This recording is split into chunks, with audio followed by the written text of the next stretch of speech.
तो ये कहानी एक ऐसे अनाथ हाई स्कूल स्टूडेंट की है जिसे एक दिन एक ऐसी मैजिकल आइटम मिलती है जिससे कि वो उस दुनिया का सबसे ज्यादा स्ट्रॉन्गेस्ट सेज बन जाता है। ये कहानी लुओ की है जो कि अपने हाई स्कूल में कॉलेज के अंदर बैठा था और मेरी ही तरह ये भी पढ़ाई में बिल्कुल ध्यान नहीं देता था। तो ये पीछे बैठ के इधर उधर की बातें सोच रहा था। तभी टीचर लुओ को नोटिस कर लेते हैं और उसको खड़ा करवा देते हैं और तब टीचर लुओ से एक क्वेश्चन पूछते हैं। अब वो खड़ा तो हो ही जाता है लेकिन वो कोई भी आंसर नहीं दे पाता, जिस वजह से वहाँ मौजूद सारे क्लास के स्टूडेंट्स उसके ऊपर हंसने लगते हैं। तभी क्लास का टॉपर जिसका नाम जैंग था वो खड़ा होता है और उस क्वेश्चन का आंसर देते हुए कहता है कि तुम्हें तो कुछ भी नहीं पता लुओ, मुझे लगता है कि तुम्हें तो यहाँ पर पढ़ाई करने के लिए आना ही नहीं चाहिए था। जैंग यहाँ पर लुओ को नीचा दिखाकर क्लास टीचर को इम्प्रेस करने की कोशिश कर रहा था और ज्यादा ओवर स्मार्ट बन के वो लुओ को घसीट के टीचर के पास ले जाता है और कहता है कि टीचर से माफी मांगो। लेकिन लुओ माफी मांगने से मना कर देता है और कहता है कि मैंने बस चैप्टर को नहीं समझा, जिस वजह से मैं क्वेश्चन का आंसर नहीं दे पाया। लेकिन जैंग लुओ के साथ जबरदस्ती कर रहा था। जब लुओ उसको पीछे हटाने जाता है तभी गलती से लुओ टीचर के रखे हुए टेबल पर उनकी कॉफी कप को गिरा देता है।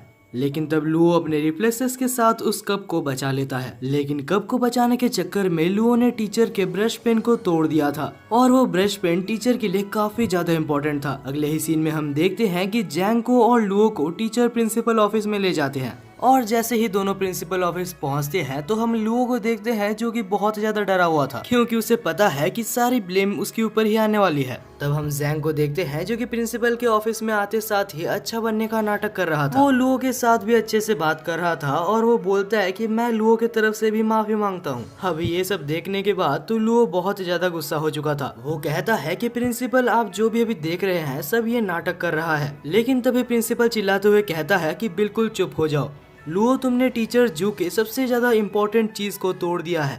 ये एक हजारों सालों इम्पोर्टेंट एंशिएंट ब्रश था जिसे कि ढूंढना लगभग इम्पॉसिबल है। लेकिन तभी टीचर जू बीच में बोलते हैं कि लुओ, तुम्हें इतना ज्यादा सोचने की जरूरत नहीं है, तुम बस मेरे लिए एक ऐसा सेम टू सेम ब्रश खोज के लाओ। लेकिन मैं तुम्हें पहले ही कह देता हूँ कि ये ब्रश तुम्हें इजीली नहीं मिलने वाली। इस ब्रश को खोजते खोजते तुम्हें बहुत चीजें पता चलेगी जिससे कि तुम्हें भी फायदा होगा और मुझे भी मेरा ब्रश वापस मिल जाएगा। अब लुओ इस चीज के लिए हाँ बोल देता है क्योंकि अगर वो ना बोलता तो उसे इस कॉलेज से निकाल दिया जाता। लेकिन लुओ जल्दी समझ जाता है कि ये कितना ज्यादा मुश्किल काम था क्योंकि पूरा शहर को एक एक जगह पर खोजने के बाद भी उसे वो ब्रश कहीं भी नहीं मिलता। वो तो ये तक सोच रहा था कि कहीं टीचर मुझे जानबूझ के सफर तो नहीं करवा रहे। लेकिन तभी घूमते घूमते लुओ को जैंग दिखता है जो कि एक जगह पर दौड़ के जा रहा था। जब लुओ उसका पीछा करता है तो उसे पता चलता है जैंग भी उसी ब्रश को खोज रहा है ताकि वो लुओ से पहले उस ब्रश को टीचर को दे सके। और तभी जैंग के अंकल बोलते हैं कि ये ब्रश मुझे मिल चुका है जो कि यहाँ पर नहीं एक और सिटी में है, हम लोग वहाँ पर चलेंगे लेकिन उससे पहले हम लोग कुछ खा लेते हैं। दूसरी तरफ हम लुओ को देखते हैं जो कि खुश हो रहा था क्योंकि ये उसके लिए बहुत बड़ा मौका था और लुओ जल्दी से जल्दी दूसरे सिटी में जाता है और उस शॉप को खोज लेता है। जब लुओ उस शॉप में पहुंचता है तो वहाँ पर मौजूद शॉपकीपर जो कि एक लड़की थी जिसका नाम रोंग था और उसे देखते साथ हमारे लुओ को उससे पहली नजर में ही प्यार हो गया था। अब वो शर्माते शर्माते पूछता है तो क्या तुम्हारे पास वो ब्रश है, और रोंग भी बोलती है कि हाँ हमारे पास वो ब्रश है। उसके बाद वो उसे ब्रश को दिखाती है लेकिन वो उसे ब्रश को छूने से मना करती है क्योंकि अभी वो उसे नहीं बेच सकते। वो कहती है कि मेरे ग्रैंडफादर जब यहाँ पर आ जाएंगे उसके बाद मैं उनसे पूछ के ये ब्रश तुम्हें बेच सकती हूँ। तभी वहाँ पर एक सूट पहना हुआ आदमी वहाँ पर एंटर करता है और कहता है कि वो ब्रश मेरी है। ये आदमी एक क्रिमिनल है और रोंग इसे जानती है। रोंग कहती है कि हमने तुम्हें कभी भी यहाँ पर नहीं बुलाया तो जल्दी से जल्दी यहाँ से भाग जाओ। ये आदमी जिसका नाम जेन है वो बहुत ज्यादा गुस्सा हो जाता है और उस ब्रश को लेके देखता है। उसके बाद बोलता है कि ये वो ब्रश नहीं है जिसको मैं खोज रहा हूँ और तब वो उस ब्रश को फेंक देता है। लेकिन सही टाइम पे लुओ उसको जाके पकड़ लेता है और उसके बाद जैंग कहता है कि अगर तुम मुझे वो ब्रश नहीं देती जो कि मैं मांग रहा हूँ तो मैं तुम सबको मार डालूंगा। तभी बीच में लुओ आ जाता है और अभी अभी जिससे उसे प्यार हुआ है उसके लिए वो उससे लड़ने लगता है। लेकिन तब जैंग इरिटेट होकर अपनी पावर को रिलीज करता है जिससे कि दोनों ही बहुत पीछे जाके गिरते हैं।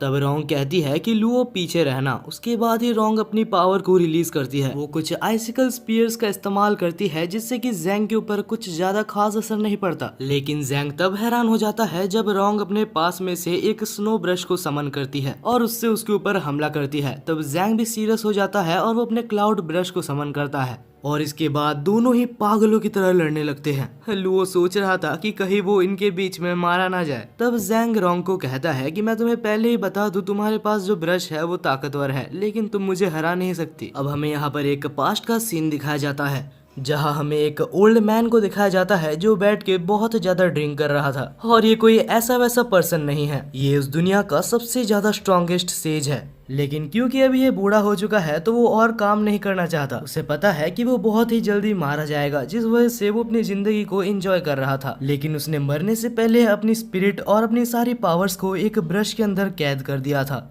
अब हमें फिर से प्रेजेंट में दिखाया जाता है जहाँ जैंग और रोंग लड़ रहे थे। और अब लड़ते लड़ते रोंग को एक झटका लगता है जिससे कि उसके पास से वही ब्रश निकल जाती है और वो ब्रश सीधा जाके लू के अंदर इंसर्ट हो जाती है। तब हम देखते हैं कि लू के अंदर कुछ चेंजेस आ रहे थे। कुछ ही देर में लू बिल्कुल बदल चुका था, उसकी प्रेजेंस बिल्कुल ही अलग हो चुकी थी। जैंग उसके ऊपर फिर से हमला करने की कोशिश करता है लेकिन वो लू की स्पीड को मैच नहीं कर पाता। तब जैंग अपना सबसे ज्यादा स्ट्रॉन्गेस्ट मूव को इस्तेमाल करता है लेकिन लू के सामने सब कुछ बेकार था। जैंग को जल्दी समझ आ जाता है कि उससे बहुत बड़ी गलती हो गई है और वो वहां से भाग जाता है।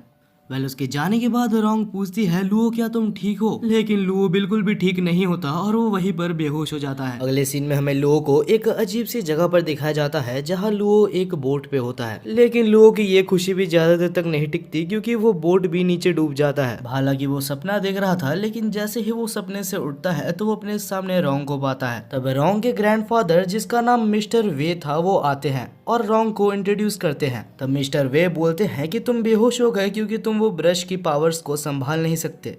तब लुओ को याद आता है कि आखिर उसके साथ क्या क्या हुआ था।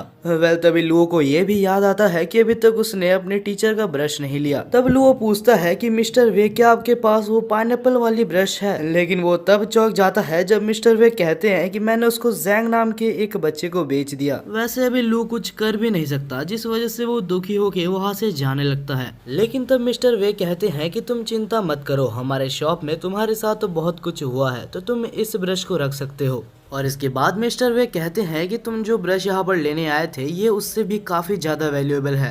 अब हमें दूसरा सीन दिखाया जाता है जहाँ हमें एक लड़की दिखाई जाती है जो कि लाल कलर की ड्रेस पहनी थी और वो चुपके से एक रेस्ट्रिक्टेड जगह पर घुस के वहाँ पर जाना चाहती थी। लेकिन तभी वहाँ पर गार्ड उसको पकड़ लेता है। लेकिन तब वो लड़की बहाना देते हुए कहती है कि मैं बस वॉशरूम खोज रही थी और यहाँ पर आ गई। तब गार्ड उसे बाहर जाने का मैप देता है और वहाँ से जाने के लिए बोलता है।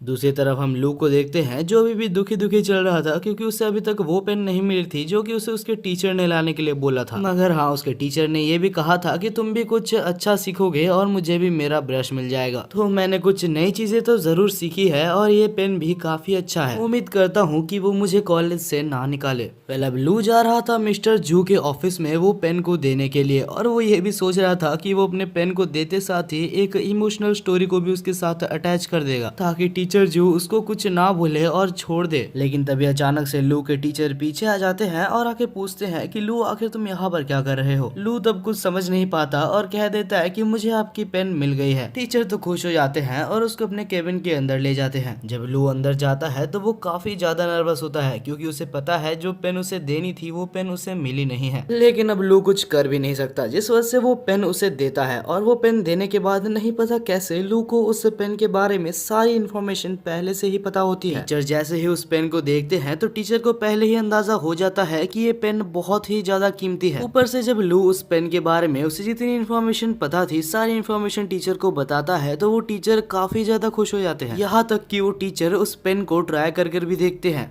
अब लू कम से कम इस कॉलेज से बाहर तो नहीं निकाला जाएगा। इसके बाद के सीन में हम लू को देखते हैं जो कि एक कैफे में बैठ के रिसर्च कर रहा था कि आखिरकार उसे अचानक से इतनी सारी इन्फॉर्मेशन कहाँ से आई और वो ब्रश पेन क्या थी। लेकिन तभी हम देखते हैं कि कुछ गुंडे कैफे के अंदर आ जाते हैं जो कि कैफे के ओनर के मालिक को धमकाने लगते हैं। हालांकि जब लड़ाई होती है तो कैफे का ओनर काफी ज्यादा अच्छा मार्शल आर्टिस्ट था जिस वजह से वो आराम से कुछ बंदों को धो देता है और तब लू भी उसके मदद करने के लिए आ जाता है। लू को देख के कैफे का ओनर काफी खुश होता है और बोलता है कि तुम तो अभी अभी मेरे दोस्त बने थे दरअसल लू और कैफे का ओनर अभी कुछ ही टाइम पहले दोस्त बने थे। वह अब लड़ाई आगे बढ़ती है, लेकिन कुछ ही देर बाद हम देखते हैं कि लू को बहुत जन घेर लेते हैं और अब लू एक बहुत ही ज्यादा मुसीबत में फंस चुका है, क्योंकि उसके ऊपर 2 से 3 जन मारने वाले थे। लेकिन जैसे ही लू के बॉडी पे हमला होता उससे पहले ही लू के बॉडी से कुछ एनॉर्मस पावर एक्टिवेट हो जाती है। नहीं पता कैसे, लेकिन लू हवा में आ जाता है और उसे खुद भी नहीं पता कि आखिर ये उसकी पावर्स काम कैसे करती है। ये पावर देख के वहाँ पर मौजूद सारे बंदे कैफे के ओनर के ऊपर हमला करने जाते हैं, लेकिन तभी हम देखते हैं कि लू अचानक से वहाँ टेलीपोर्ट होके सबको मार देता है। अब यहाँ पर सारे बंदे मार खाने के बाद जा चुके थे और कैफे का ओनर जिसका नाम केन था वो कहता है कि मुझे पता नहीं था कि आखिर तुम अपने सुपर ह्यूमन पावर्स को मुझसे छुपा रहे हो। वेल केन उससे कुछ बातें करना चाहता था, लेकिन लू बोलता है कि मैं काफी ज्यादा टायर्ड हूँ तो मैं तुमसे बाद में बात करूंगा। वेल दूसरी तरफ लू काफी ज्यादा एक्साइटेड था, क्योंकि उसे बहुत सारी चीजों के बारे में पता चल रही थी और वो एक काफी ज्यादा पावरफुल पर्सन बन चुका था। वो तो विश्वास नहीं कर पा रहा था कि ये सब उसके साथ रियल लाइफ में हो रही है। वो सोचता है कि वो खुद को इंक ब्रश पेंटर बुलाएगा या फिर इंक ब्रश मैन, लेकिन ये सब बहुत ही ज्यादा वियर्ड नेम थे जिस वजह से वो कुछ और सोचने का प्लान करता है। लेकिन वो काफी ज्यादा टायर्ड था तो वो नेम सोचते सोचते सो ही जाता है। जब लू सो रहा था तो नींद में उसे एक अजीब सा बूढ़ा आदमी दिखता है, जिसे देख के वो काफी ज्यादा डर जाता है और अब वो सो भी नहीं पा रहा था, जिस वजह से वो आधी रात को ही घर से बाहर निकल जाता है। वो सोचता है कि मुझे कुछ भी करके उस शॉप में वापस जाना होगा इन सब के आंसर्स को पाने के लिए। मगर जैसे ही वो रात को बाहर चल रहा था तो उसे अपने पीछे कुछ बहुत ज्यादा डेंजरस महसूस होता है। वो जैसे ही पीछे देखता है तो उसके पीछे एक बहुत ही खतरनाक मॉन्स्टर था। उसे देखने के बाद लू अपनी पूरी कोशिश करता है कि वो वहाँ से भाग जाए, लेकिन कुछ भी करके वो मॉन्स्टर उसको पकड़ लेता है। लू अपने आप को ये कह रहा था कि चिंता मत करो, तुम्हारे पास सुपर ह्यूमन पावर्स है, लेकिन असल में ये सुपर ह्यूमन पावर्स तब काम ही नहीं करते। तब लू सोचता है तो शायद यही मेरा अंत है। लू की जिंदगी यहाँ पर एक मॉन्स्टर लेने वाला था। लू ये बिल्कुल एक्सेप्ट कर चुका था और अपने रिग्रेट्स को वापस दोहरा रहा था कि वो मरने वाला है, लेकिन अभी तक उसकी एक भी गर्लफ्रेंड नहीं बनी, ना ही वो सुपरमैन बन पाया जो वो बचपन से बनना चाहता था। तभी वो मॉन्स्टर भी लू को मारने ही वाला था, लेकिन अचानक से वो मॉन्स्टर बिल्कुल जम जाता है,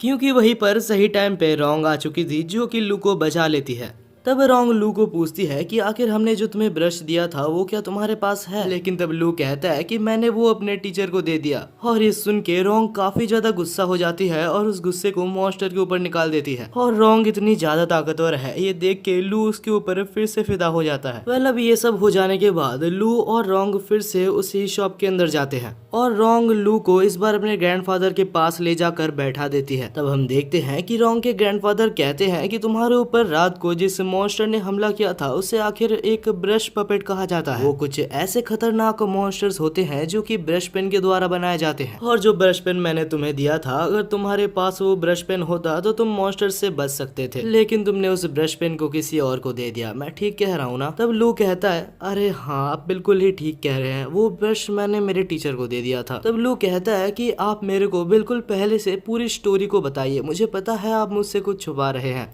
तब ग्रैंडफादर कहते हैं कि अगर तुम्हें सुनना ही है तो मैं तुम्हें सब कुछ पहले से बताता हूँ। बहुत समय पहले की बात है जब इस दुनिया में कुछ भी सही नहीं चल रहा था, बिल्कुल वर्ल्ड वार की तरह ही यहाँ पर बहुत सारी केओस मची थी। उस समय की बात है, बहुत सारे टैलेंटेड स्पिरिट्स और मेजेस मारे जा रहे थे। तब एक बहुत ही ज्यादा स्ट्रॉन्ग मेज ने सारे स्पिरिट्स को ब्रश में कैद करना शुरू कर दिया था, और उनमें से ही एक ब्रश अभी तुम्हारे अंदर इंसर्ट हो चुका है। और लू अगर तुम्हें पता नहीं तो तुम्हारे अंदर जो स्पिरिट है वो सारे स्पिरिट्स की किंग है। लू खुश हो जाता है और कहता है तो इसका मतलब मैं सारे स्पिरिट ब्रशेस का किंग हुआ। तब ग्रैंडफादर कहते हैं कि ऐसा तो हो सकता है, लेकिन ये पूरी तरीके से सच नहीं है, क्योंकि तुम्हारे अंदर जो स्पिरिट ब्रश की पावर है वो बस उस स्पिरिट की एक छोटी सी पार्ट है। तभी हम देखते हैं कि ग्रैंडफादर को कुछ अजीब सा महसूस होता है और लू के पीछे वो एक एनिमी को डिटेक्ट करके उसके ऊपर हमला कर देते हैं। उस बंदे का नाम ली था जो कि लुओ का जान लेने के लिए आया था, क्योंकि लुओ के पास वो सबसे ज्यादा स्ट्रॉन्गेस्ट स्पिरिट ब्रश है जो कि उसको चाहिए। और ये कोई ऐसा वैसा एनिमी नहीं है, ये एक बहुत ही ज्यादा खतरनाक एनिमी है, क्योंकि ये एक बहुत ही बड़े फैमिली का हेड है।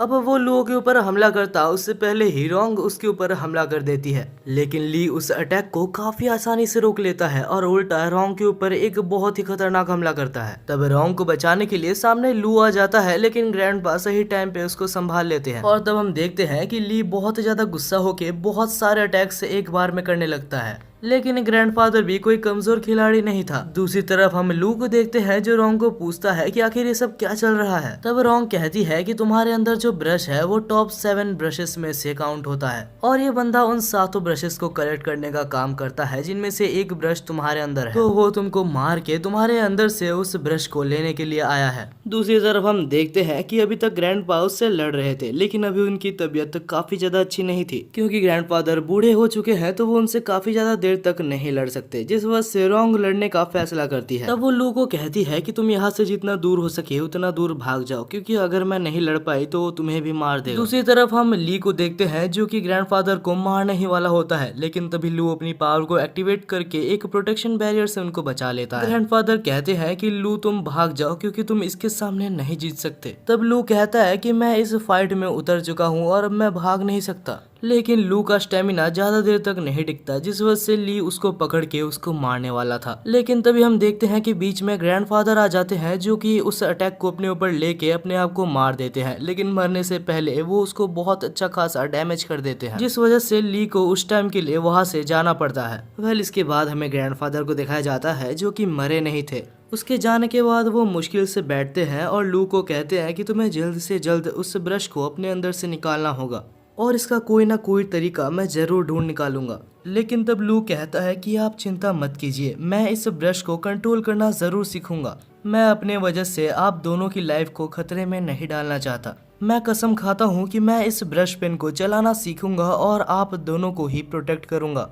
तब ग्रैंडफादर कहते हैं कि अगर तुम यही चाहते हो लू तो यही सही। इस ब्रश पेन को चलाना मुश्किल जरूर है, लेकिन मैं तुम्हें ट्रेन जरूर करूंगा, लेकिन उससे पहले मैं थोड़ा रेस्ट कर लूं ताकि मेरा ये जख्म ठीक हो सके। तब रोंग कहती है कि आप चिंता मत कीजिए, जब तक आप रिकवर नहीं होते तब तक रोंग को ट्रेनिंग देने की जिम्मेदारी मेरी हुई। वेल इतना कुछ होने के बाद भी हमारा नल्ला मेन कैरेक्टर अभी खुश हो रहा था क्योंकि रोंग उसको ट्रेनिंग देने वाली है। अब दूसरी सीन में हमें रोंग को और लू को दिखाया जाता है जो कि स्कूल में थे और सब लू को बहुत ज्यादा टेंशन दे रहे थे, और भला क्यों ना दे क्योंकि उसके साइड में ही रोंग भी उसके साथ ही चल रही थी। अब इसके बाद ही रोंग लू को एक लाइब्रेरी में ले जाती है और कहती है कि तुम्हें यहाँ पर सारे इम्पोर्टेंट पोएम्स को रिसाइट करना होगा, क्योंकि सारे पोएम्स को जानने के बाद ही तुम ब्रश की फुल पोटेंशियल को समझ पाओगे। लू भी बहुत ज्यादा परेशान हो जाता है क्योंकि उसे लग रहा था कि उसे पढ़ाई नहीं करनी होगी, लेकिन यहाँ भी उसे पोएम्स याद करने होंगे। वह रोंग काफी ज्यादा टेंशन में थी, जिस वजह से लू उसको एक जोक सुना के उसको हंसाने की कोशिश करता है, लेकिन अफसोस रोंग हंसती नहीं है।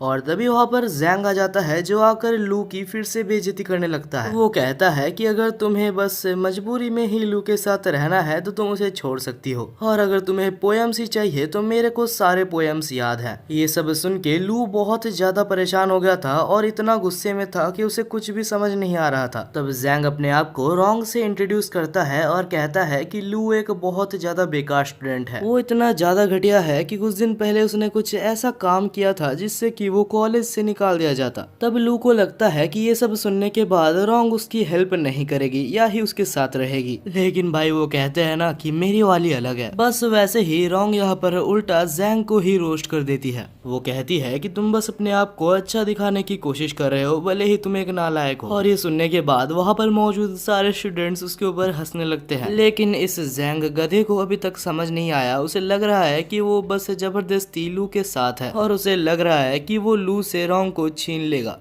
कुछ समय बाद हमें दिखाया जाता है कि रोंग और लू एक पेड़ के नीचे बैठे होते हैं। लू को अभी तक विश्वास नहीं हो रहा था कि उसके लिए रोंग ने स्टैंड लिया। वो सोच रहा था कि क्या यही असली प्यार है। अब अगर इन सब बातों को साइड में रख दिया जाए तो लू को सारे पोएम्स याद हो गए थे, लेकिन उसे एक भी पोएम समझ नहीं आया था। तब रोंग उसके साइड में आके बैठती है और कहती है कि जो भी ब्रशेस होते हैं वो प्रिफर करती है कुछ जीनियस लोगों के अंदर जाने के लिए, कुछ ऐसे लोग जिनको पोएम्स और उनके ऑथर के बारे में सारा कुछ पता होता है, ताकि वो सारे ब्रशेस अपनी फुल पोटेंशियल का यूज कर सके। लेकिन तुम्हारे जैसे गधे के अंदर एक ब्रश चला गया है, जिस वजह से वो कभी भी अपने फुल पोटेंशियल का यूज नहीं कर पा रही। लू सोच रहा था कि बस यही देखना बाकी रह गया था, इसने मेरे मुंह पे मेरे को गधा बोल दिया। और ये सारी बातें पेड़ के पीछे से से जैंग सुन रहा होता है। वो अभी सोचता है कि अगर ये सच बात है तो मेरे को भी एक ब्रश पेन ले ही लेना चाहिए। दूसरी तरफ लू पढ़ाई कर करके थक चुका है तो उसे लगता है कि उसे अभी एक ब्रेक तो ले ही लेना चाहिए। तब रोंग कहती है कि जब वो ली तुम्हारे सामने रहेगा तो तुम्हें पूरी अपनी जिंदगी से छुट्टी मिल जाएगी। ली जूगे फैमिली से बिलोंग करता है और वो फैमिली एक बहुत ही ज्यादा पॉपुलर फैमिली है जो कि अभी तुम्हारे पीछे पड़ा है और उस फैमिली से कोई भी लड़ना नहीं चाहता। तो तुम्हें जल्दी से जल्दी तुम्हारे अंदर मौजूद ब्रश पेन के बारे में जानना होगा। जितना जल्दी तुम जानोगे उतने ही अच्छे से तुम उसे यूज कर पाओगे। और हमारा नल्ला बेरोजगार लू अभी भी बस छुट्टी लेने के बारे में सोच रहा था। तभी अचानक से नहीं पता कैसे लेकिन उसके अंदर मौजूद सारे ब्रशेस के बारे में उसे इन्फॉर्मेशन पता लग जाती है और वो सारी इन्फॉर्मेशन रोंग को समझा देता है। तब हमें बताया जाता है कि लू यहाँ पर आने से पहले अपने टीचर के पास गया था जिससे कि वो सारी इन्फॉर्मेशन कलेक्ट करके लाया था। बस वही क्योंकि वो रोंग को इम्प्रेस करना चाहता था। और हाँ, ये काम भी करता है क्योंकि ये सब सुनने के बाद रोंग लू को देखकर पहली बार अपनी जिंदगी में स्माइल करती है। और ये सब होने के बाद लू अपने ही ख्यालों में खो गया था जिस वजह से रोंग उसको एक जोर का मारती है और उसको बोलती है कि और ज्यादा पढ़ाई करो। तब दूसरी तरफ हम जैंग को देखते हैं जो कि मिस्टीरियसली अपने अंकल से बात कर रहा था और कहता है कि अंकल जल्दी से जल्दी मेरे लिए एक स्पिरिट ब्रश को खोजो। तब उसके अंकल भी कहते हैं कि मैंने पहले से ही एक स्पिरिट ब्रश तुम्हारे लिए रखा हुआ है। उसी रात दूसरे जगह पर हमें दिखाया जाता है रोंग और लू को जो कि एक साथ कहीं पर जा रहे थे। क्योंकि लू के साइड में रोंग भी थी तो लू को काफी ज्यादा अटेंशन मिल रहा था। लू कहता है कि रोंग अगर तुम चाहो तो तुम अपने घर जा सकती हो, लेकिन तब रोंग कहती है कि नहीं, मैं तुम्हारे साथ ही रहूंगी। और ये सुन के वहाँ पर मौजूद सारे लोग बहुत ज्यादा हैरान हो जाते हैं। तब लू कहता है तो ठीक है लेकिन यहाँ पर नहीं, तुम मेरे साथ कहीं और चलो। और इसके बाद ही हम लू को देखते हैं जो कि रोंग को लेके वही इंटरनेट कैफे में ले जाता है। हाँ, वही इंटरनेट कैफे जहाँ पर लू कुछ दिन पहले आया हुआ था। लू के नए दोस्त को पहले लू समझाता है कि हाँ, रोंग मेरे एक पार्टनर है, ना ही मेरी गर्लफ्रेंड। तब कैफे का ओनर लू और रोंग को एक जगह दे देते हैं बैठने के लिए। और रोंग उस इंटरनेट कैफे यानी कि वो कंप्यूटर इंटरनेट को देख के काफी ज्यादा हैरान थी। वो कहती है कि मैं बचपन से ही एक स्पिरिट ब्रश को कंट्रोल करना सीखती हूँ और इसका एक मतलब ये भी है कि बचपन से ही मैं कभी भी बाहर की दुनिया को ज्यादा एक्सप्लोर नहीं कर पाई, तो ये सारी चीज मेरे लिए बिल्कुल ही नहीं है।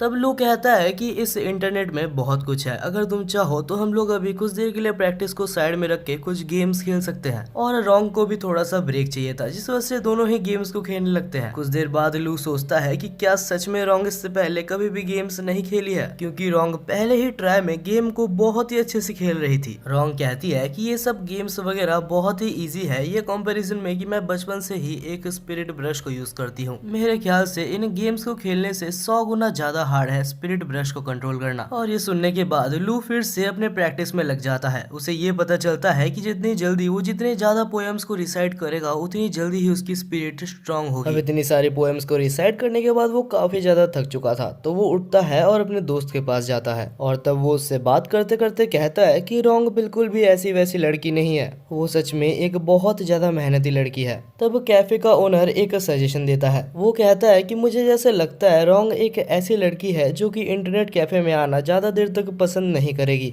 तो लू तुम्हें जल्दी से जल्दी कुछ ऐसे जगह देख के रखना चाहिए जहां तुम रोंग को ले जा सको, वरना मुझे नहीं लगता कि तुम्हारा रिलेशनशिप ज्यादा दिनों तक चलेगा। लू कहता है कि हाँ, तुमने सही कहा और इस बारे में मैं सोचूंगा। इसके बाद लू रोंग के पास जाता है और उसे सोते हुए कुछ देर तक देखता है। और अब लू को कुछ काम से बाहर जाना था लेकिन वो रोंग के ऊपर बोझ नहीं बनना चाहता। तब लू अपने टीचर को कॉल करता है और कहता है कि क्या आप मेरे को वो ब्रश कुछ देर के लिए उधार दे सकते हैं जो कि मैंने आपको दिया था। लेकिन तब टीचर कहते हैं अच्छा वो ब्रश तो मैंने जैंग को दे दिया क्योंकि उसके अंकल मुझे वो ब्रश मांग रहे थे। ये सुनने के बाद ही वो बहुत ज्यादा टेंशन में आ जाता है और उस ब्रश को लेने के लिए बाहर भागता है। वो अंधेरी रात में भागे ही जा रहा था तभी अचानक से वो नीचे गिर जाता है। जब वो देखता है कि आखिर उसके सामने कौन आया तो वो देखता है कि वो जैंग के अंकल थे जो कि नीचे गिरे हुए थे। उसे देख के लू को कुछ भी समझ नहीं आता तो वो इमरजेंसी नंबर में कॉल लगाने लगता है। लेकिन तभी उसे अचानक से उसके पीछे से कुछ आवाज आने लगती है तो वो चुपके से उधर अंदर देखने की कोशिश करता है। और जैसे ही वो अंदर देखता है तो वो देखता है कि वहाँ पर अंदर जैंग बैठा हुआ था जहाँ पर एक लेडी भी थी जो कि सच में काफी ज्यादा पावरफुल लग रही थी।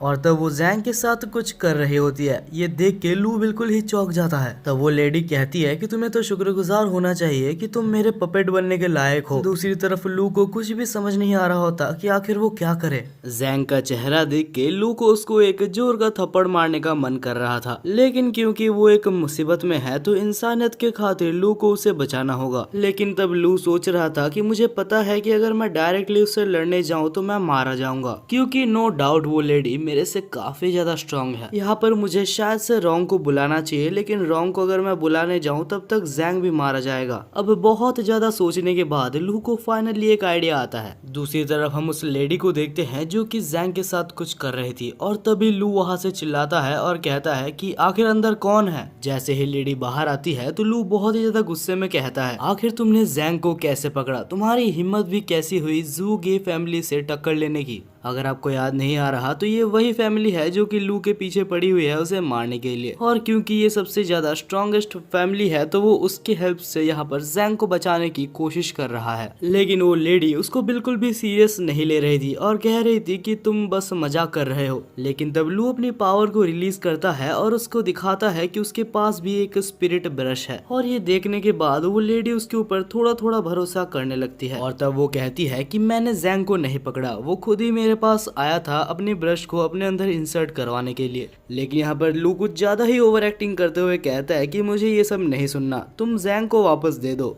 वरना मुझे मिस्टर ली को बुलाने में टाइम नहीं लगेगा और मैं तुम्हें जान से मार दूंगा। लेकिन ज्यादा टाइम नहीं लगता उस लेडी को पता लगाने में कि लू बस एक एक्टिंग कर रहा है, और तब वो अपनी पावर को रिलीज करती है और कहती है कि तुम जैसे छोटे चूहों को मैं हर रोज खाती हूँ। वो लेडी ने उसके ऊपर हमला कर दिया था जहाँ लू भागने की कोशिश करता है लेकिन भाग नहीं पाता। तब उस लेडी ने अपनी आर्ट की मदद से उसको पकड़ लिया था और कहती है कि तुम इससे बच नहीं सकते। लू को उस अटैक से काफी ज्यादा दर्द हो रहा था। उस अटैक ने ना ही सिर्फ लू के बॉडी में, यहाँ तक कि लू के गले में भी उसने जहर भर दिया था।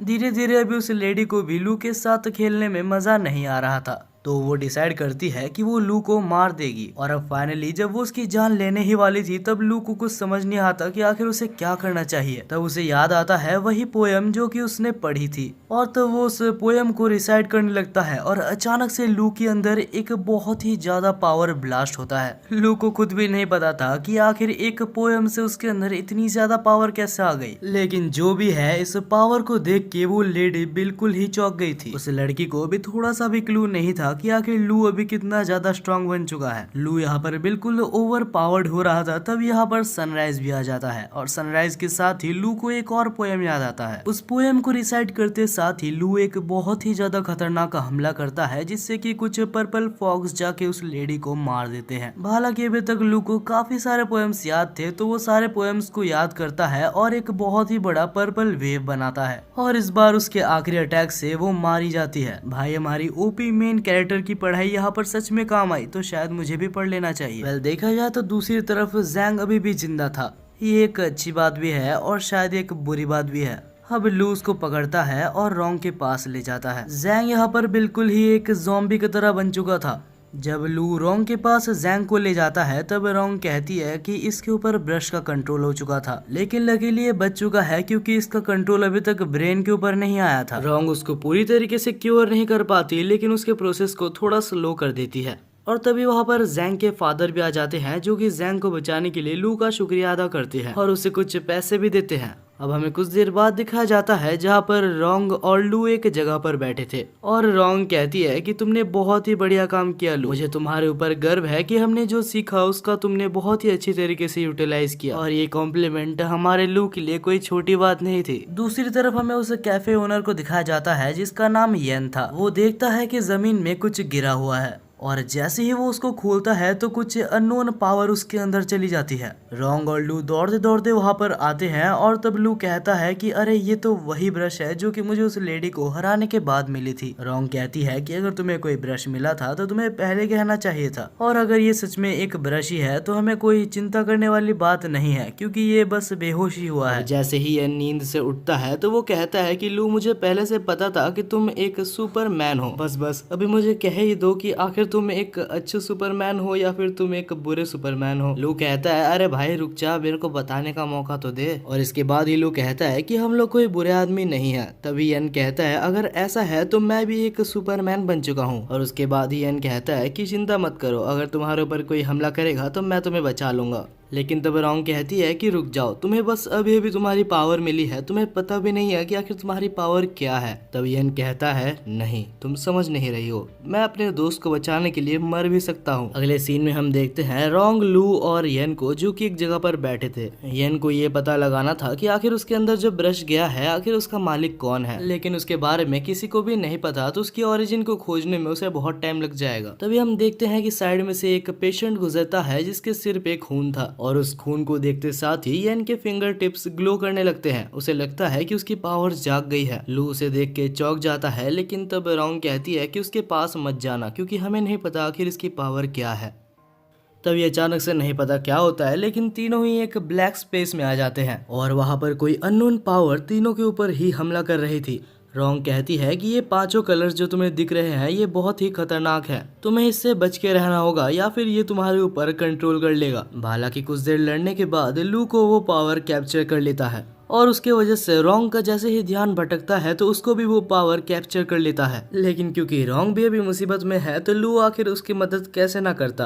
अरे समझो भाई, ऐसे भी लू को बहुत ही कम मौके मिलते हैं रोंग के सामने हीरो बनने का, नहीं पता कैसे, लेकिन लू अपने पावर्स की मदद से होश में आ जाता है और रोंग को भी होश में लाता है। रोंग होश में आने के बाद कहती है कि ये पावर्स काफी ज्यादा खतरनाक है, जरूर इसके पीछे जो भी है वो ज़ूगे फैमिली से रिलेटेड होगा और वो पक्का लू को मारने के लिए ही आया होगा। तब रोंग अपने पावर का यूज करती है और अपने आइस मैजिक की मदद से उन सारे पावर्स को रोकने के लिए एक आइस बैरियर बना देती है। लेकिन तब एनिमी बहुत सारे डीमंस को समन करता है, जिस वजह से वो सारे डीमंस जाके रोंग के ऊपर हमला करने लगते हैं और तब फिर से रोंग के ऊपर रेड लाइट हमला कर देते हैं और रोंग फिर से रेड लाइट के वश में आ जाती है। तब रोंग को बचाने के लिए लू रोंग के सामने आ जाता है और उसको उस हेलुसिनेशन से बाहर लाता है।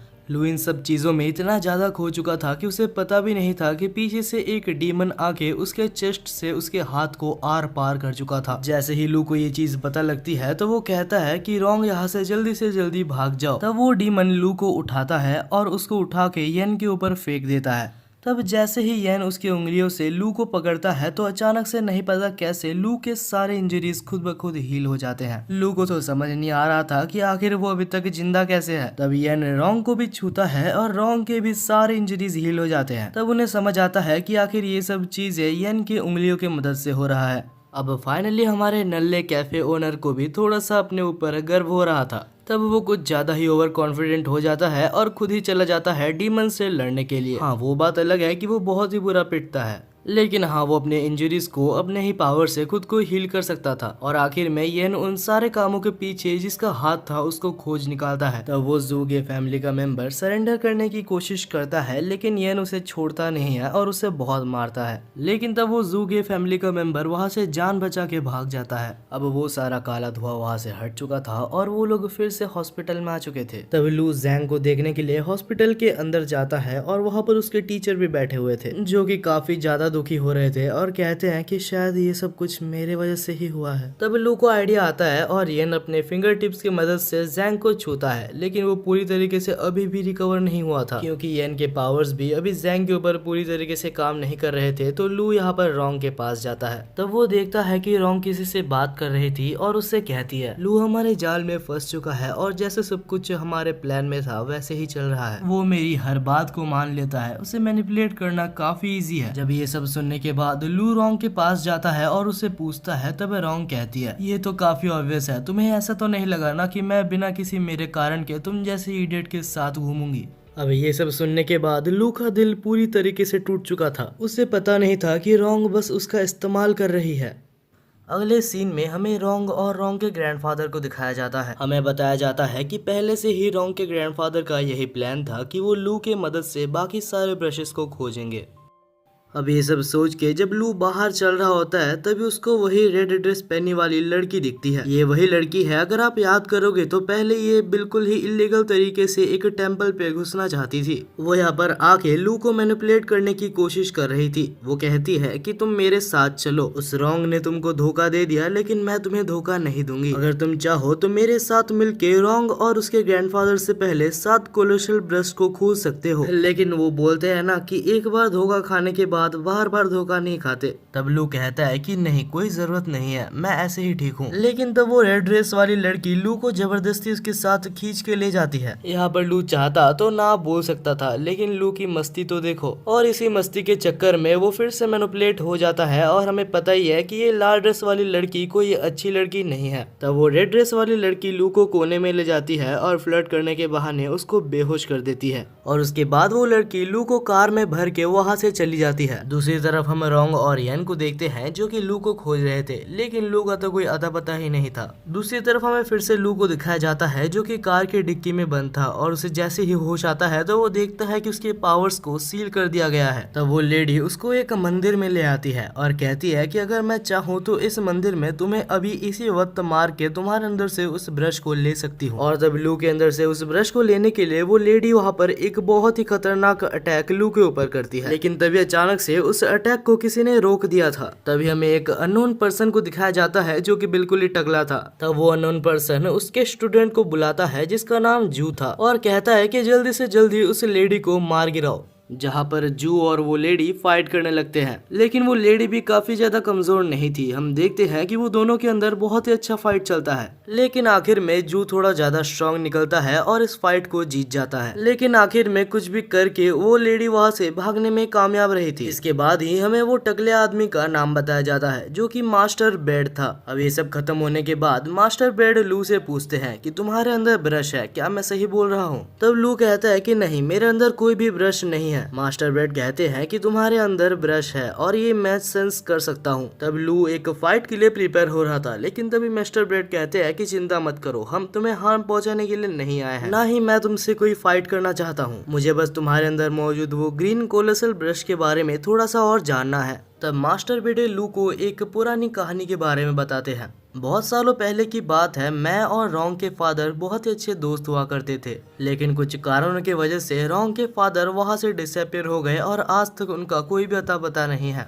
तुम्हारी हेल्प से मैं बस इतना जानना चाहता हूँ कि रोंग के फादर अभी कहाँ हैं और कैसे हैं। तभी अचानक से मिस्टर बेडी को किसी की प्रेजेंस महसूस होती है और वो कोई और नहीं येन था। इसको देखने के बाद लू सबको शांत करवाता है और कहता है कि येन मेरा दोस्त है। लू जब मुसीबत में था तो उसने येन को कॉल किया था, जिस वजह से येन यहाँ पर आ गया था। लेकिन तभी मिस्टर बेडे और बाकी सभी को फिर से एक जन के आने की प्रेजेंस महसूस होती है और ये प्रेजेंस काफी ज्यादा स्ट्रॉन्ग थी। तब मास्टर बेडे अपने मैजिक की मदद से सबको डिसअपीयर कर देते हैं। तब हम देखते हैं कि वहाँ पर एक पर्सन आया था जिसका नाम किंग था और वो वहाँ पर एक पर्सन को लेके आया था जिसके अंदर से उसको ब्रश निकालना था। दरअसल ये जगह या फिर ये टेम्पल एक ऐसा टेम्पल है जहाँ किसी भी पर्सन के अंदर से ब्रश को निकाला जा सकता है। इसके बाद ही किंग उस ब्रश को उस बॉडी के अंदर से निकालने का प्रोसेस चालू करता है। धीरे धीरे उस पर्सन के अंदर से सारी स्पिरिट निकल के एक ब्रश का फॉर्म ले रही थी और जब उसका ब्रश निकालने का काम हो जाता है तो उसके बाद किंग एक चाकू लाता है जिससे कि वो उस पर्सन को मारने वाला था। लेकिन तभी हम देखते हैं कि लू, येन और बाकी सारे लोग मिस्टर बेडी को छोड़ के सारे लोग उधर से निकल आते हैं, क्योंकि उनसे ये चीज नहीं देखा जाता कि उनके सामने ही एक पर्सन की मौत हो रही है। क्योंकि सब लोग निकल ही चुके थे तो मिस्टर बेडी को भी वहाँ से निकलना ही होता है। तब किंग लू को देख के बहुत ज्यादा खुश हो जाता है, क्योंकि उसे पता लग चुका था कि लू के अंदर भी 7 कोलोसल ब्रशेस में से एक ब्रश मौजूद है और जो पर्सन से वो ब्रश को अभी एक्सट्रैक्ट किया वो पर्सन के अंदर भी एक 7 कोलोसल ब्रशेस में से एक ब्रश मौजूद था। तब जैसे ही किंग लू के ऊपर हमला करता है तो लू अपनी पावर को समन करने की कोशिश करता है, लेकिन नहीं कर पाता। वो तो अच्छा हुआ कि जू ने सही टाइम पे लू को बचा लिया था। ये देख के मास्टर बेडे कहते हैं कि लू तुम पीछे रहो, क्योंकि तुम्हें अभी तक पूरी तरीके से ब्रश को यूज करना शायद नहीं आया है। दूसरी तरफ जू अभी भी किंग से लड़ रहा होता है। जू बहुत ही अच्छा टक्कर किंग को दे रहा था। उसे कोई मैजिक यूज करना तो नहीं आता, वो हैंड टू हैंड कॉम्बैट में ही किंग को बहुत ही अच्छा टक्कर दे रहा था। लेकिन कुछ देर बाद ही किंग काफी ज्यादा गुस्सा हो जाता है और अपने मैजिक की मदद से अपना सबसे ज्यादा स्ट्रॉन्गेस्ट हमले को प्रिपेयर करता है और उसके बाद कहता है कि इस पॉइंट पे तुम कुछ भी कर लो तुम बच नहीं सकते, तुम सब मारे जाओगे। दूसरी तरफ हम मास्टर बैडी को देखते हैं जिसे सब कुछ समझ आ गया था और वो वहाँ पर एक बैरियर बनाता है, लेकिन इस बैरियर को भी किंग बहुत ही आराम से तोड़ देता है और एक और बहुत ही ज्यादा खतरनाक हमला करता है, लेकिन जू सामने आके खुद को सेक्रीफाइस करके सबको बचा लेता है। अब इस पॉइंट पे किंग काफी ज्यादा ही पावरफुल हो गया था। वो आराम से मास्टर बैडी से लू और येन को छुड़ा के अपने पास ले लेता है, लेकिन तब किंग का ध्यान उस पर्सन की तरफ जाता है जिससे कि वो ब्रश को एक्सट्रैक्ट कर रहा था। अभी किंग को उसके ऊपर पूरा फोकस लगाना होगा, नहीं तो ब्रश एक्सट्रैक्ट वो नहीं कर पाएगा। तब वो लू और येन को साइड में रख के ब्रश को पूरी तरीके से एक्सट्रैक्ट करता है। दूसरी तरफ येन और लू काफी ज्यादा मुसीबत में थे, उन्हें नहीं पता था कि आखिर वो लोग वहां से कैसे निकलेंगे। तब हम देखते हैं कि किंग फिर से जब लू और येन को पकड़ने आता है तब येन अपने हाथों की मदद से उस पावर्स की मदद से किंग को छू देता है। जैसे ही येन किंग को छूता है तो किंग के पास जो ब्रश था वो फिर से उस पर्सन के अंदर चला जाता है। तब हम देखते हैं कि लू को पता चलता है कि येन के पास दो पावर्स है, एक पावर हील करने की और एक पावर पास्ट में जाने की। तब हम देखते हैं कि किंग उन दोनों को फिर से अपने कब्जे में करने के लिए एक और बहुत ही ज्यादा खतरनाक हमले को प्रिपेयर कर रहा था, लेकिन तब किंग का हमला मिस हो जाता है और वो हमला सीधा जाके ब्रश पेन पे लगता है और वो ब्रश पेन जाके सीधा फिर से लू के अंदर चला जाता है। 2 मिनट के लिए तो वहाँ पर सारे लोग ही चुप हो गए थे, क्योंकि इस वर्ल्ड में ये इम्पॉसिबल है कि किसी एक पर्सन के अंदर 2 स्पिरिट ब्रश चला जाए। हम लू को देखते हैं जिसके अंदर एक बहुत ही बड़ा एनर्जी ब्लास्ट होता है और यहाँ तक किंग के सामने लू ने अपनी नई पावर को दिखा दी थी। उस वक्त के लिए किंग वहाँ पर बिल्कुल ही डर चुका था, जिस वजह से वो वहाँ से भाग जाता है। इसके बाद हमें दिखाया जाता है कि येन तो बहुत ही ज्यादा खुश था कि उसने इतनी जल्दी अपनी नई पावर को आइडेंटिफाई भी कर लिया और उसे यूज करना भी सीख गया। लेकिन तब लू काफी ज्यादा थक गया था और वो नीचे बैठ जाता है और कहता है कि मैंने अपनी नई पावर को नहीं सीखा है। वो कहता है कि मैंने बस एक पोएम को रिसाइट किया था जिससे कि बस उसकी इमेजिनेशन बनी थी। इन रियलिटी उस ब्रश को मुझे चलाना बिल्कुल भी नहीं आता। इसके बाद ही मास्टर बैडे आते हैं और लू की बॉडी को चेक करते हैं और कहते हैं कि मुझे नहीं पता कैसे, लेकिन लू ने 2 ब्रशेस को फ्यूज करने में कामयाब रहा था। देखा जाए तो इससे पहले भी एक पर्सन ने जबरदस्ती ऐसे करने की कोशिश की थी, लेकिन कुछ देर बाद ही वो मारा गया था। इससे पहले इस दुनिया में कोई भी नहीं आया जिसके पास 2 ब्रशेस हो। इसके बाद ही वहाँ पर एक लेटर भी आता है जो कि रॉन्ग के तरफ से था। उस लेटर को पढ़ने के बाद लू कहता है कि मेरे को समझ नहीं आता कि आखिर रॉन्ग मेरे साथ अच्छा व्यवहार कर रही है या सिर्फ मेरा फायदा उठा रही है। वेलियन कहता है कि तुम्हें एक और बार रॉन्ग को मौका देके देखना चाहिए। दूसरी तरफ हम लू, मिस्टर बैडे और येन को देखते हैं जो कि जाते हैं उनके विलेज में ताकि किसी भी तरीके से हो, लेकिन लू के अंदर से जो 2 ब्रशेस हैं उनमें से एक को एक्सट्रैक्ट किया जा सके, क्योंकि अगर ये ना किया जाए तो इसकी कोई गारंटी नहीं है कि लू कब तक जिंदा रहेगा। अब लू, येन और मिस्टर बेडे उस विलेज के चीफ के पास जाते हैं, क्योंकि अगर सबसे ज्यादा इन्फॉर्मेशन किसी को होगी तो वो विलेज का चीफ ही होगा। जब चीफ ये सुनता है कि लू ने खुद के अंदर 2 ब्रशेस को एब्जॉर्ब किया है, वो भी बिना किसी हार्म के, तो वो कहता है कि शायद तुम्हारी बॉडी थोड़ी डिफरेंट है और तुम चाहो तो बहुत ही अच्छे और आगे तक जा सकते हो। लेकिन तब लू कहता है कि मुझे इसकी जरूरत नहीं है और जल्दी से जल्दी प्लीज आप कुछ भी करके मेरे अंदर से ब्रश को निकाल दीजिए, क्योंकि मैं सिंगल नहीं मरना चाहता। अब लू की दुख भरी कहानी सुनने के बाद चीफ कुछ करने की कोशिश करता है। वो अपने आप को लू के साथ अटैच कर लेता है और कोशिश करता है कि वो लू के अंदर से एक ब्रश को निकाल ले, और ये चीज काफी ज्यादा हार्ड थी और ये करते करते चीफ काफी ज्यादा थक गया था। चीफ कुछ देर के लिए बैठा ही था कि अचानक से कहीं से हमला होता है और चीफ की जान चली जाती है। एक विलेज का चीफ अचानक से मर जाना कोई छोटी बात नहीं है, जिस वजह से पूरी विलेज में अफरा तफरी मच जाती है और हम देखते हैं कि वहाँ पर एक लड़की आती है जो ये सब वहाँ पर देख के सबको बता देती है। लू और मास्टर बेडे काफी ज्यादा मुसीबत में थे, क्योंकि सब समझेंगे कि उन दोनों ने ही चीफ को मारा है, जिस वजह से वो लोग एक सीक्रेट जगह पर भागते हैं। वो दोनों एक टेम्पल के पास आते हैं जिसके साइड में से एक रास्ता निकलता है एक लाइब्रेरी का। मास्टर बेडे कहते हैं कि इस लाइब्रेरी के बारे में किसी को भी शायद नहीं पता, तो यहाँ पर रहना भी के लिए सबसे हमारे लिए सेफेस्ट होगा। लेकिन ये लाइब्रेरी कोई नॉर्मल लाइब्रेरी नहीं है, यहाँ से निकलने के लिए हमें बहुत सारी मेहनत करनी होगी, और अब हम यहाँ पर आ चुके हैं तो हम वापस नहीं जा सकते, क्योंकि अगर हम गए तो हम मारे जाएंगे। अब जैसे ही वो लोग लाइब्रेरी में आगे बढ़ते हैं तो वहाँ पर एक बहुत ही अजीब सी हैंडराइटिंग में कुछ लिखी हुई थी, और हम देखते हैं कि साथ ही में वहाँ पर बीच में बहुत सारे ब्रशेस भी रखे हुए थे। अचानक ही उन ब्रशेस को लू और मिस्टर बैडी के प्रेजेंस महसूस हो जाते हैं, जिस वजह से वो लोग एक्टिवेट हो जाते हैं और अभी इनमें से कुछ ब्रशेस मॉन्स्टर के फॉर्म ले चुके थे। तब हमें बताया जाता है कि ये मॉन्स्टर्स ब्रश पपेटियर्स है जिनको सिर्फ साउंड सुनाई देता है, इनको दिखाई नहीं देता। तब लू इसी चीज का फायदा उठा के वहाँ पर मौजूद सारे ब्रश पपेटियर्स को मार डालता है। लू की फाइटिंग स्किल्स देख के मास्टर बैडी काफी ज्यादा इम्प्रेस हुआ था। इसके बाद ही वो लोग वहाँ पर मौजूद सारे सिंबल्स को देखने लगते हैं और हमारा जीनियस टकला यानी कि मास्टर बैडी ये निकाल लेता है कि कहाँ पर एग्जिट हो सकता है। वो लोग एग्जिट के पास जाते हैं लेकिन वहाँ पर कोई भी डोर नहीं था। लू को बहुत ही ज्यादा टेंशन हो रहा था कि उनको यहाँ से निकलना ही होगा, जिस वजह से वो गधा अपना दिमाग को यूज नहीं करता और अपने मैजिक पावर को समन करके उस गेट को ही तोड़ देता है। और उसके बाद मास्टर बैडी को कहता है कि जब मैं स्ट्रेस में रहता हूँ तो ऐसा ही होता है। बाकी दूसरी तरफ मास्टर बैडी काफी ज्यादा टेंशन में थे क्योंकि उन्हें नहीं पता कि आखिर चीफ कैसे मारे गए। और हमें यहाँ पर एक बहुत ही ज्यादा शॉकिंग चीज बताई जाती है। आखिरकार चीफ मास्टर बैडी के खुद के फादर थे।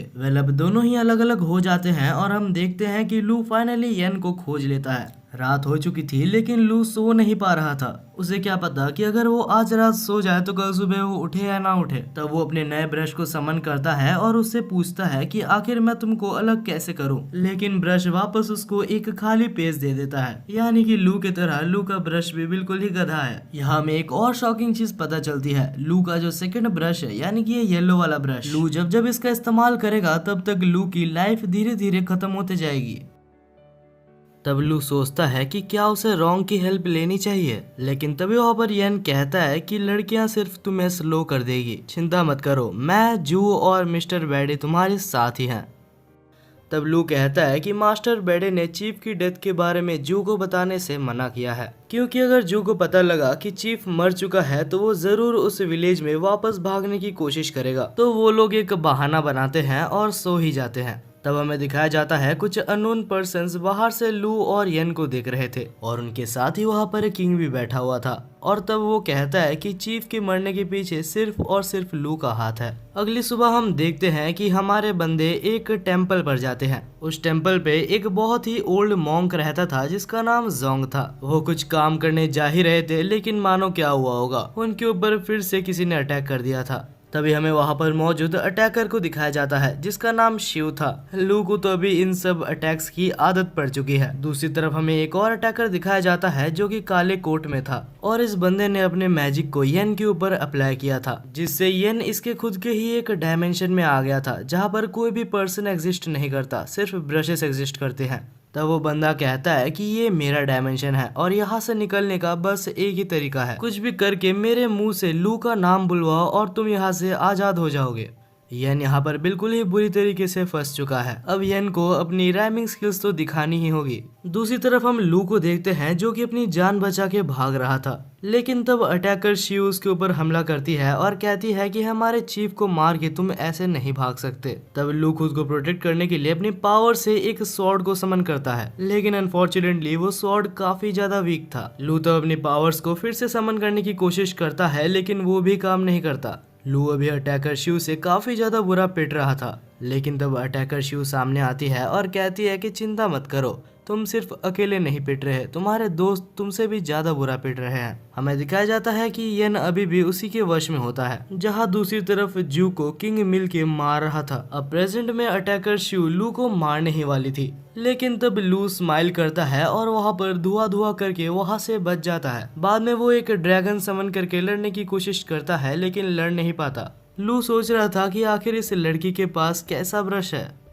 दूसरी तरफ हमें येन को दिखाया जाता है जो कि अभी भी उसी जगह पर फंसा हुआ था, लेकिन तब वो दिमाग लगाता है और कहता है कि मेरे पास अपने कोई पोएम्स है ही नहीं जिससे मैं राइम करूं। तब सामने खड़ा अटैकर काफी ज्यादा गुस्सा हो जाता है और कहता है तुम्हें एक कला को इज्जत देनी नहीं आती, तुम एक ब्रश पेन के हकदार नहीं हो। और यही सेम चीज येन का प्लान भी था। येन का प्लान था कि वो धीरे धीरे उसको भड़का दे जिससे कि ये बैरियर कमजोर होने लगे, और होता भी ऐसा ही है क्योंकि कुछ देर बाद ही वो बैरियर इतना ज्यादा कमजोर हो जाता है कि येन उसको आराम से तोड़ देता है। येन बाहर आके जब लू की तरफ देखता है तो लू की हालत बहुत ही ज्यादा बुरी थी। मतलब वो लड़ तो नहीं पा रहा था लेकिन मरा भी नहीं था। और तभी उन दोनों की फाइट बीच में इंटरप्ट होती है क्योंकि वहाँ पर एक बहुत ही बड़ा तूफान आता है और हमें दिखाया जाता है कि कहीं से वहाँ पर एक बहुत ही बड़ा ह्यूज क्रिएचर अपीयर हो जाता है जो कि श्योरली काफी ज्यादा पावरफुल था, लेकिन क्योंकि वो इतना ज्यादा बड़ा था तो उसे हिलने में बहुत ज्यादा दिक्कत आ रही थी। देख के ऐसा लग रहा था कि वो मॉन्स्टर अटैकर शिव के ऊपर हमला करना चाहता है, लेकिन लू के अंदर का जो प्यूपल ब्रश यानी कि वो येलो ब्रश था वो खुद ब खुद मूव करता है और अटैकर शिव को उस मॉन्स्टर से बचा लेता है। हालांकि शिव को लग रहा था कि लू उसके साथ कुछ करने की कोशिश कर रहा है और इसके बाद ही शिव वहाँ पर बहुत ज्यादा इमोशनल होकर रोने लगती है, लेकिन लू को समझ नहीं आता कि आखिर ये सब क्या हो रहा है। लेकिन तब लू को इतना समझ आ ही जाता है कि यह नया ब्रश शिव को बचाना चाहता है। तब लू के दोस्त अपनी जान को खतरे में डाल के उस मॉन्स्टर का ध्यान को डाइवर्ट करते हैं और अटैकर्स वहां से भाग जाते हैं ये सोच के कि बाद में वो लू से बदला लेंगे। हालांकि ये चौंका देने वाली बात थी कि मॉन्स्टर के पास लॉन्ग रेंज डिस्टेंस अटैक्स भी हैं। हालांकि लू के बनाए हुए मैजिक बैरियर से वो अभी तक बचा हुआ है। येन कहता है कि मेरे को भी सिखा दो कि आखिर एक ब्रश की मदद से बैरियर कैसे बनाते हैं, लेकिन अनफॉर्चुनेटली लू को कोई आइडिया ही नहीं था क्योंकि उसकी प्यूपल ब्रश यानी कि वो येलो वाली ब्रश ये सब खुद ही कर रही थी। मॉन्स्टर से बचने के लिए वो लोग भाग रहे थे, लेकिन भागते भागते वो लोग फिर से मॉन्स्टर के पास आ जाते हैं। ये सब देख के वहाँ पर मौजूद अटैकर कहता है कि अभी के लिए हमें टीम अप कर लेना चाहिए। वो अटैकर वहाँ पर अपना एक बैरियर बनाता है और लू को कहता है कि अपने बैरियर को इसमें मर्ज कर दो ताकि वो दोनों मिलके वहाँ पर एक स्ट्रॉन्ग बैरियर बना पाए। लेकिन ऐसा कैसे करते हैं इसके बारे में लू को बिल्कुल भी नहीं पता था। तब वहाँ पर शिव कहती है कि ये काफी ज्यादा आसान है, तुम्हें बस अपने ब्लड फ्लो के अंदर तुम्हारे मैजिक माना को फील करना है। लू इन बातों को सही टाइम पे समझ जाता है जिस वजह से वो लोग वहाँ से भागने में कामयाब रहते हैं। वहाँ से एक सेफ डिस्टेंस पे जाने के बाद वो लोग देखते हैं कि वो मॉन्स्टर एक मॉन्क का रूप ले लेता है और चिया नाम के किसी एक पर्सन को वहाँ पर बुलाने लगता है। तब उस चश्मे पहने हुए असैसिन को समझ आता है कि आखिर ये कौन है। बहुत समय पहले की बात है, वहाँ पर एक किंग हुआ करता था और उस किंग का एक डिसाइपल था जिसका नाम काय था। लेकिन एक बार काय ने उसके मास्टर की एक बहुत ही इम्पोर्टेंट चीज एक बंदे को शेयर कर दी थी जिसका नाम चिया था। और क्योंकि काय ने मास्टर की एक बहुत ही इम्पोर्टेंट चीज चिया को दे दी थी, जिस वजह से काय के ऊपर से मास्टर का भरोसा बिल्कुल ही उठ चुका था। और हमें बाद में पता चलता है कि चिया एक और एम्परर के लिए काम कर रहा था और उसने सीक्रेटली काय से सारी इन्फॉर्मेशन मास्टर के बारे में निकाल के मास्टर को मार दिया था। और जो चीज अभी हमें प्रेजेंट में दिखाई जा रही है वो काय की एक एनर्जी है। वो बहुत ही ज्यादा गुस्से में है और चिया को खोज रहा है।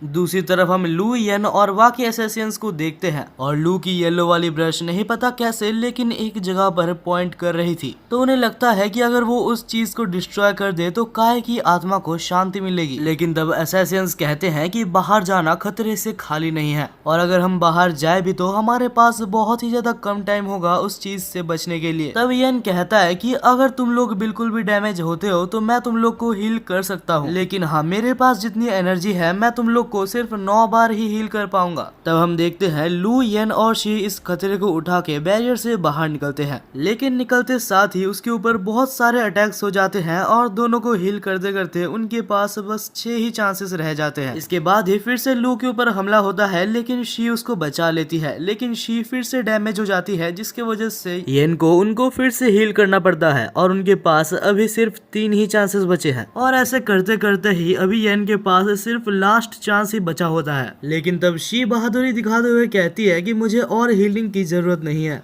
अब धीरे धीरे वो लोग अपनी डेस्टिनेशन के पास पहुंच चुके थे, जहां येन अपना फाइनल हीलिंग फिर से शी के ऊपर इस्तेमाल करता है और शी पूरी तरीके से रिकवर हो जाती है और उसके बाद ही अपनी पूरी पावर को रिलीज करते हुए उस मॉन्स्टर के ऊपर अटैक करती है और फाइनली जिस चीज को उन लोग को डिस्ट्रॉय करना था वो लोग उस चीज को डिस्ट्रॉय कर देते हैं। वो लोग बहुत ही दूर जाके गिरते हैं, लेकिन तभी अलग सीन में हमें दिखाया जाता है कि वो मॉन्स्टर अभी तक मरा नहीं था। वो बहुत सारे फॉर्म्स बनाकर उनकी एनर्जी को पानी के अंदर भेज रहा था। तब हम देखते हैं कि वो घोस्ट एक ब्रश का रूप ले लेता है, लेकिन सब लोग तब चौंक जाते हैं जब वो लोग देखते हैं कि लू का ब्लू ब्रश जाके उस ब्रश से बात करने लगता है और इवेंचुअली हमें पता चलता है कि ये ब्रश भी 7 ड्यूक्स में से एक ब्रश है। दूसरी तरफ हम उस घोस्ट को देखते हैं जो कि रो रहा था और उसके बाद फाइनली वो कहता है कि अभी मैं अच्छे से जा सकता हूँ और उसके बाद ही वो वहाँ से गायब हो जाता है। अब इसके बाद ही हम उस असैसिन को देखते हैं जो कि उस क्लाउड ब्रश को लेना चाहता था, लेकिन उस असैसिन के उस ब्रश को लेने से पहले ही वहाँ पर रोंग के ग्रैंडफादर आ जाते हैं और वो असैसिन पूरी तरीके से जम जाता है क्योंकि वहाँ पर रोंग भी आ चुकी थी। रोंग वहाँ पर आने के बाद कहती है कि कोई भी ब्रश को नहीं ले सकता क्योंकि 7 ड्यूक ब्रशेस बिल्कुल ही भाई बहनों की तरह होते हैं जो कि एक दूसरे के साथ रहते हैं। और क्लाउड ब्रश की यहाँ पर रुकने की बस एक ही वजह है क्योंकि लू के पास येलो और ब्लू ब्रश मौजूद है। और ये सब सुनने के बाद लू को बहुत ज्यादा गुस्सा आ रहा था क्योंकि एक बार फिर से रोंग और रोंग के ग्रैंडफादर ने लू का बस इस्तेमाल किया। वो लोग बस लू के हेल्प से क्लाउड ब्रश को खोजना चाहते थे। लू इतना ज्यादा गुस्सा हो चुका था कि वो यहाँ पर रोंग के ग्रैंडफादर के ऊपर अटैक भी करता है, लेकिन लू के ग्रैंडफादर ने उस अटैक को वापस लू के ऊपर ही भेज दिया था। तब हम देखते हैं रोंग लू को संभालने आती है और तब हम ग्रैंडफादर को देखते हैं जो कि कहता है कि चिंता मत करो, इससे तुम्हारी भलाई ही होगी। तब हम देखते हैं लू को जो कि रोंग के हाथों को अपने ऊपर से हटाता है और कहता है कि तुम मेरे को मत छूना, तुमने जो मेरे साथ किया है उसके बाद मैं तुम्हारे ऊपर भरोसा नहीं कर सकता। ये सुनने के बाद रोंग और रोंग के ग्रैंडफादर वहाँ से चले जाते हैं। तब हम देखते हैं कि वहाँ पर किंग भी आ जाता है जो कि बाकी दोनों असैसिन्स को वहाँ से ले जाता है क्योंकि उनका ब्रश होल्डर वैसे भी टूट चुका है। तो वो लोग लू, येन और बाकी सबको अपने कब्जे में करके वहां से चले जाते हैं।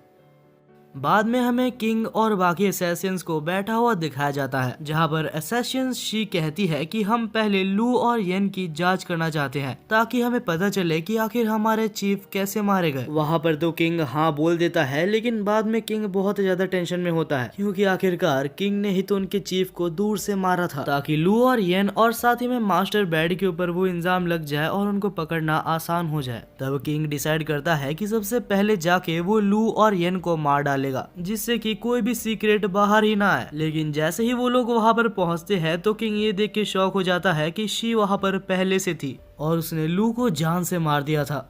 और इसके बाद वो कहती है कि मैं बस अपने चीफ के मारे जाने का इनसे बदला ले रही थी क्योंकि इनके पास से मेरे को ये चीज मिली। उस चीज को देखने के बाद किंग कहता है कि हाँ यही तो चीफ है। लेकिन तब शी पूछती है कि आखिर तुम्हें कैसे पता कि ये चीफ है क्योंकि इससे पहले तुमने चीफ को कभी भी नहीं देखा। लेकिन तब वो एक झूठ बोलता है और कहता है कि आईडी में पहले से चीफ का नाम लिखा हुआ था, लेकिन असल में वहाँ पर चीफ का नाम था ही नहीं, वो असल में येन का आईडी पास था। अनफॉर्चुनेटली एक के बाद एक किंग का झूठ पकड़ा जा रहा था और इसके बाद ही ये रिवील होता है कि लू और येन मारे नहीं गए थे, वो लोग बस शी का साथ दे रहे थे ताकि वो लोग मिलके किंग का झूठ को सामने ला सके। तभी वहाँ पर एक बूढ़ा आदमी आता है जिसका नाम फे था और वो कहता है कि तुम्हें बहुत कुछ एक्सप्लेन करना बाकी है। किंग तब वहाँ पर उनके ऊपर अटैक करने की कोशिश करता है, लेकिन तब फे नाम का वो बंदा किंग को नॉकआउट कर देता है और इसके बाद ही किंग को वहाँ पर टांग दिया जाता है। और तब फे अपनी एक एबिलिटी का यूज करता है जिससे कि वो किंग के ब्रश को टेम्पररी वहाँ से बाहर निकलता है और इस तरीके से वो किंग से सब कुछ सच सच उगलवा सकता है क्योंकि किंग कुछ भी बोलने से मना कर रहा था, जिस वजह से फे को ये टेक्निक का यूज करना पड़ा। वो पूछता है कि आखिर तुम असल में कौन हो और किसके लिए काम करते हो। तब वो कहता है कि तुम्हें कभी भी मेरे मास्टर के बारे में पता नहीं लगेगा क्योंकि वो एक इतना ज्यादा पावरफुल आदमी है कि तुम सोच भी नहीं सकते। और क्योंकि वो बोलने से मना कर रहा था तो उसके मुंह से खून निकल आता है। अब ये प्रोसेस तो आगे कंटिन्यू रहेगा, लेकिन बाद में हमें दिखाया जाता है कि अब लू और येन यहाँ से निकल रहे थे जहाँ पर शी लू को थैंक यू बोलती है उसे बचाने के लिए। तब लू कहता है कि मैंने तो कुछ किया ही नहीं, जो किया मेरे ब्रश ने किया। आखिर में फे कहता है कि तुम दोनों को थैंक यू बोलने के लिए हमारे क्लैन मास्टर तुमसे मिलना चाहते हैं और ये और कोई नहीं जू के फैमिली का हेड यानी कि वही ली था। तब लू को समझ आता है सबसे पहले उसके ऊपर जिसने अटैक किया था वो ली नहीं था, वो ली के भेष में कोई और पर्सन था। अब दोनों ही एक साथ बैठे हुए थे जहाँ पर लू पूछता है कि क्या आपको कोई तरीका पता है जिससे कि मैं मेरे अंदर मौजूद 2 ब्रशेस को अलग कर सकूं। लेकिन अनफॉर्चुनेटली ली को इस बारे में कुछ भी नहीं पता होता है। वो लू को कहता है कि तुम एक जगह पर जाके देखो जिसका नाम ननरी है, वहाँ पर मौजूद लोगों के बारे में इन सब के बारे में कुछ न कुछ पता होगा, लेकिन वहाँ के लोगों से थोड़ा सा सावधान रहना क्योंकि वहाँ के लोग काफी ज्यादा डेंजरस हैं। वहाँ के कुछ लोग तुम्हारे ऊपर एक्सपेरिमेंट भी कर सकते हैं और तुम्हें ब्रश पेपेटियर्स भी बना सकते हैं। वो लोग अगर चाहे तो वो लोग तुम्हें गुलाम बनाकर रख सकते हैं और क्योंकि तुम्हारे अंदर 2 ब्रशेस मौजूद हैं तो वो लोग तुम्हारे अंदर इंटरेस्ट जरूर दिखाएंगे। वो लोग इतने ज्यादा खतरनाक हैं कि जू के फैमिली और वाई फैमिली मिलके भी वो लोग को नहीं हरा सकते।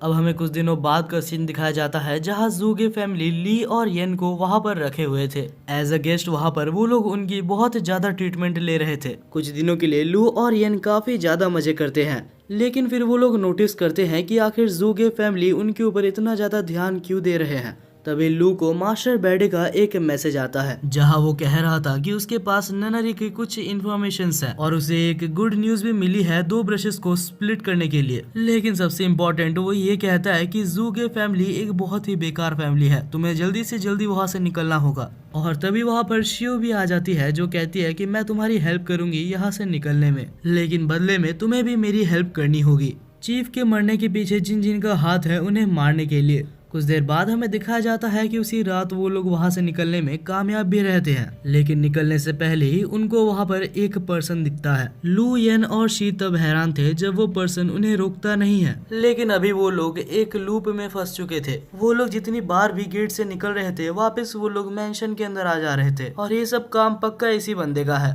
येन कहता है कि यहाँ से निकलने के लिए हमें इसे हराना ही होगा, लेकिन जैसे ही वो उसके ऊपर हमला करने जाता है वो वापस वहीं पर टेलीपोर्ट हो जाता है। वेल तब लू एक चीज नोटिस करता है और कहता है कि हम तीनों को अलग अलग डायरेक्शन में जाना चाहिए और तब वो तीनों ही अलग अलग रास्ते में चले जाते हैं। लेकिन वो बंदा अभी भी चाहता तो तीनों की जगह को रिप्लेस कर सकता था, लेकिन क्योंकि उस बंदे ने येन की लोकेशन को ट्रैक नहीं किया तो उसे नहीं पता कि आखिर येन कहाँ पर है, जिस वजह से वो लोग वहाँ से निकलने में कामयाब रहते हैं। अब वो सब मिलके ननरी में जा रहे थे तभी लू को एक कॉल आता है जो कि हॉस्पिटल की तरफ से था। कॉल में वो कहता है कि मास्टर बैडे बहुत ही बुरी तरीके से इंजर्ड है। तभी लू डिसाइड करता है कि वो बाद में मास्टर बैडे को देखने के लिए जाएगा। अब सब लोग ननरी के अंदर पहुंच चुके थे जहां पर येन और शी जा रहे थे और जाते वक्त वहां पर येन और शी को एक मारा हुआ आदमी दिखता है। दूसरी साइड में हम लू को हॉस्पिटल में देखते हैं जो कि मास्टर बैडी को देखने आया था। लू के आते साथ मास्टर बैडी कॉन्शियसनेस में आते हैं और लू को कहते हैं कि चीफ जो कि मारे गए वो मेरे खुद के फादर थे और उनके मारे जाने के पीछे मैंने जब इन्वेस्टिगेशन चालू की तो मुझे पता चला।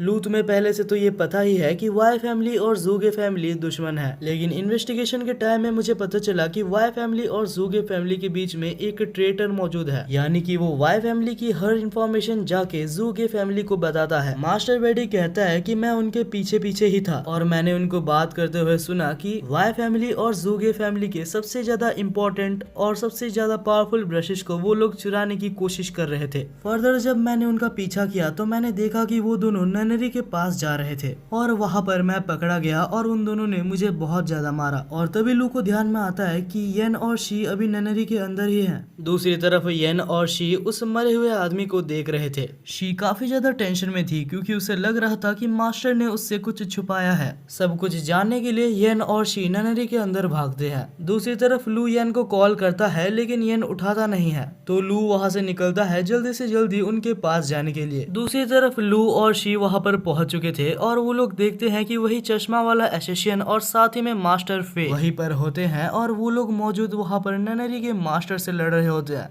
और उस ननरी के मास्टर के साथ उसका ट्रेटर भी था। शी बीच में कूद के उसका हेल्प करना चाहती थी, लेकिन तब येन उसको रोकता है और कहता है कि पहले सिचुएशन को अच्छे से समझ जाते हैं। और तभी वहां पर एक पावरफुल ब्रश पपेट आ जाता है और ननरी के ब्रश पपेट इतना ज्यादा पावरफुल होते हैं अगर वो चाहता तो उस चश्मे वाले एसेसियन को उधर ही मार सकता था। लेकिन तब मास्टर अपने ब्रश को समन करके अपने पावर्स को एक्टिवेट करता है और उसकी पावर को देख के येन भी चौंक गया था क्योंकि उसकी पावर काफी ज्यादा इंसेन थी और 1 सेकंड के अंदर ही उस ब्रश पपेट को वहां से हटा देता है। तब वो देखता है कि इन सारे ब्रश पपेट को वहां पर मौजूद ननरी का मास्टर कंट्रोल कर रहा था। तब फे उसके ऊपर हमला करने जाता है, लेकिन उसके हमला करने से पहले ही वहां पर बीच में फिर से एक और ब्रश पपेट आ जाता है। तब ननरी का मास्टर वहां पर मौजूद सारे ब्रश पपेटियर्स की पावर्स को भी बढ़ा देता है, लेकिन फे अभी भी अपनी पावर्स की मदद से उन पपेट्स को काफी आसानी से हरा देता है। लेकिन तब खुद ननरी का मास्टर मैदान में उतर जाता है और हम देखते हैं कि वो फे को यहाँ पर ब्रश पपेटियर ही बनाने वाला था, लेकिन तब शी और येन बीच में कूद जाते हैं और फे को बचा लेते हैं।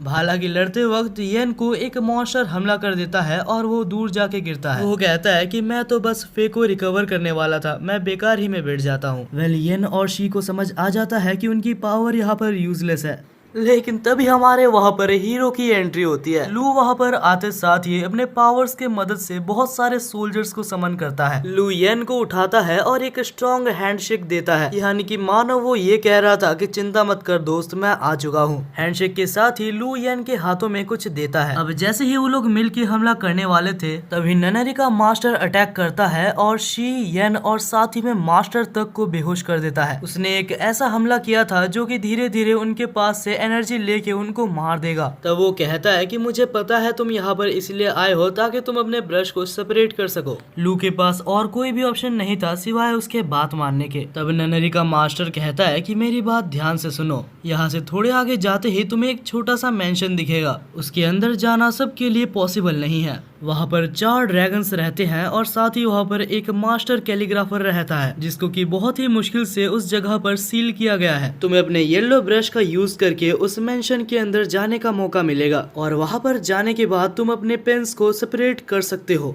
तब लू भी मान जाता है और अपनी ब्रश की मदद से उस जगह के अंदर चले जाता है। वैसे वो जगह अंदर से बिल्कुल ही अलग और बहुत ही ज्यादा सुंदर थी। बाहर हम ननरी के मास्टर को देखते हैं जो कि कहता है कि इसके अंदर जो भी गया है वो मरा हुआ ही वापस आया है। लू जब वहाँ पर सेक्रीफाइस हो जाएगा तो यहाँ जाने का रास्ता खुल जाएगा और साथ ही साथ हमें लू के ब्रशेस भी मिल जाएंगे।